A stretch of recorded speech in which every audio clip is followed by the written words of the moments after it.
Hello everyone, welcome to lucky education 2.0। और आज हम देखेंगे क्लास 12 की हिस्ट्री की बुक नंबर 2 का chapter number 5 through the eyes of travellers of society.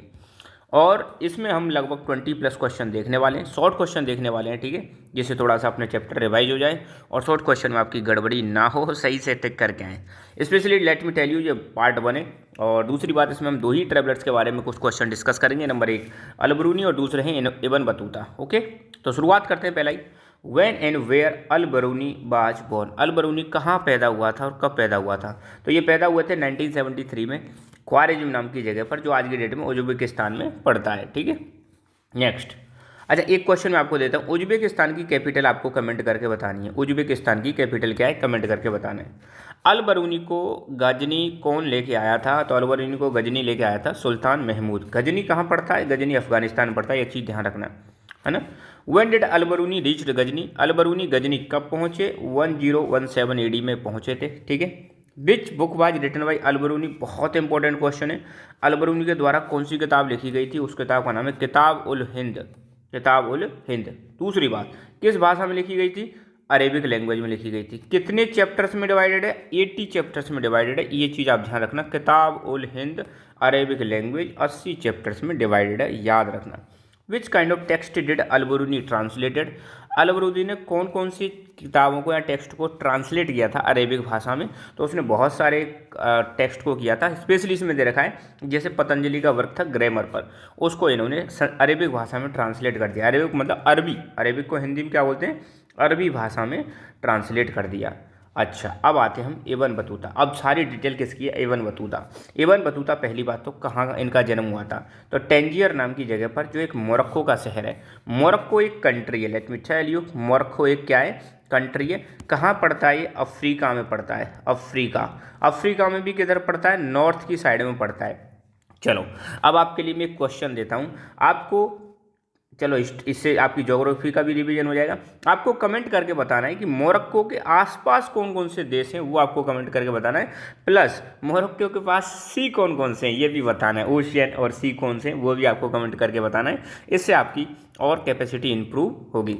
अच्छा, बहुत इंपॉर्टेंट क्वेश्चन, इब्न बतूता ने कौन सी किताब लिखी थी, उसका नाम बताइए। तो किताब इनके द्वारा लिखी गई थी रिहेला, और ये एक बुक ऑफ ट्रेवल्स है। बहुत ज़्यादा घूमने के शौकीन थे, घूमना इनकी लाइफ में बहुत इंपॉर्टेंट था, और इसको इन्होंने अरेबिक भाषा में लिखा। राइट। इब्न बतूता सिंध कब पहुँचे? सिंध जो आज की डेट में पाकिस्तान वाले रीजन में, तो 1333 एडी में सिंध पहुँचे थे। विच सुल्तान अपॉइंटेड इब्न बतूता एज काजी और जज ऑफ दिल्ली? जज ऑफ दिल्ली या काजी किसने बनाया था इब्न बतूता को? तो वो बनाया था मोहम्मद बिन तुगलक ने। ओके।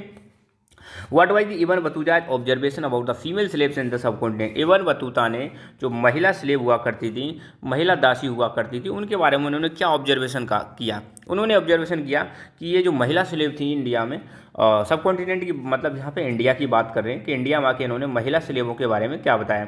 इन्होंने कहा महिला स्लेव जो हैं एक्सपर्ट है म्यूजिक में और डांस में, और इनको सुल्तान की सर्विसेज में अपॉइंट किया जाता था।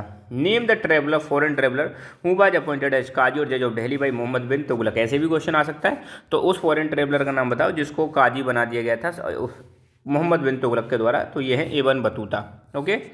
Name the writers who followed the foot steps of Ibn Battuta और अल बरूनी। उन राइटर्स के नाम बताओ जिन्होंने अल बरूनी और इब्न बतूता के चरण कदमों पर या कदमों पर उन्होंने अपनी राह देखी, मतलब उनको फॉलो किया, उनको एक अपना आइडियल माना। तो वो है अब्दुल रज़ाक समरकंदी, महमूद वाल्की और शेख अली हसन, है ना। इन्होंने इनको फॉलो किया था। पोर्चुगीज इंडिया में कब आए थे? लगभग 1500 के आसपास, 1500 के आसपास। Let me tell you the exact date. In 1498 आपको बताएं, वास्को डिगामा कहाँ पे आ गया था? इंडिया में आ गया था। और स्पेशली कहाँ पहुँचे थे वो? कलीकट नाम की जगह पर पहुँचे थे, केरल में, है ना। दो पोर्चुगीज ट्रेवलर्स के नाम बताओ जिन्होंने इंडिया के बारे में लिखा है। तो वो है रॉबर्टो नोबिली, टुआटे Barbosa. Jean Baptiste belong to which country? तो ये फ्रांस से बिलोंग करते हैं। When did Ibn Battuta do when sorry what did Ibn Battuta do when he reached to Sindh and Multan? Ibn Battuta ने सिंध और मुल्तान में जाके क्या किया? तो पहली बात तो सिंध और मुल्तान में गए तो इन्होंने घोड़ा और ऊँट और कई सारे स्लेवों को खरीदा ताकि इनको गिफ्ट कर सकें सुल्तान मोहम्मद बिन तुगलक के लिए। अब देखो, एक चीज़ मैं आपको बता देता हूँ, ये पूरे चैप्टर में जो कहानी डिस्कस की जा रही है, इस समय भारत में आपको देखने को मिलेगा मोस्टली दिल्ली सल्तनत का रूल चल रहा था। किसका रूल चल रहा था? और दिल्ली सल्तनत ने 1206 से 1526 के बीच में रूल किया। दिल्ली सल्तनत में टोटल 5 डायनेस्टीज थी, जिनमें नंबर 1 स्लेव डायनेस्टी, फिर आती है आपकी खिलजी डायनेस्टी, फिर आती है आपकी तुगलक डायनेस्टी, ठीक है, आपको पता होगा। और फिर 4th नंबर पर आएगी सैयद डायनेस्टी, और 5th नंबर पे मतलब लास्ट में आएगी लोदी डायनेस्टी, राइट। तो 5 डायनेस्टियों ने रूल किया था। तो ये बार बार तुगलक तुगलक आ रहे हैं, तो ये तीसरी डायनेस्टी है तुगलक डायनेस्टी। पहली डायनेस्टी कौन सी थी? स्लेव, जिसके फाउंडर थे कौन? कुतुबुद्दीन ऐबक, है ना। चलो आपको कमेंट करके बताना है लोदी डायनेस्टी के लास्ट रूलर कौन थे और उसको किसने डिफीट किया था, राइट। ओके, आगे बढ़ते हैं।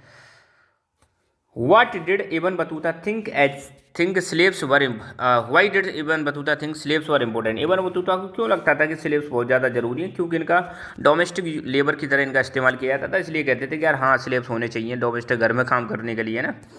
Y Ibn Battuta attracted by Muhammad bin Tughlaq? Muhammad bin Tughlaq के द्वारा इबन बतूता को क्यों अट्रैक्ट किया जाता है? क्योंकि उसकी रेपुटेशन बहुत अच्छी थी और वो आर्ट्स और लेटर इनके पैट्रोनेज थे, मतलब इनको पैट्रोनेज देते थे, इसलिए इनको अट्रैक्ट हुए, ठीक है। या मतलब आप कह सकते हो जो मोहम्मद बिन तुगलक है ना, मोहम्मद बिन तुगलक ये आर्ट और लेटर्स जो होते थे इनके बहुत ज़्यादा दीवाने थे, यूँ समझ लो। इनको बहुत ज़्यादा प्रायोरिटी देते थे, इसलिए ये अट्रैक्ट हुए किसकी तरफ? इबन बतूता इनकी तरफ अट्रैक्ट हुए, या इबन बतूता को इनको अट्रैक्ट किया।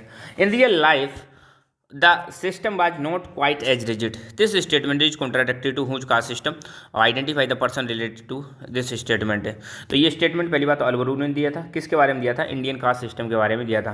According to Ibn Battuta which kind of activities were occurred in the Indian bazaars? Ibn Battuta के अनुसार भारतीय बाजारों में कौन कौन सी एक्टिविटीज़ होती थी? तो ये कह रहे हैं इकोनॉमिक ट्रांजेक्शन होते थे, और ये हब था सोशल एंड कल्चरल एक्टिविटीज़ का।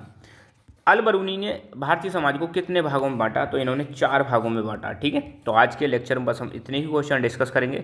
सो बाकी नेक्स्ट पार्ट 2 में इसके और भी क्वेश्चन हम डिस्कस करेंगे। सो बस आज के लिए इतना ही। और अब तक आपने लकी एजुकेशन 2.0 को सब्सक्राइब नहीं किया है तो सब्सक्राइब इट नाउ।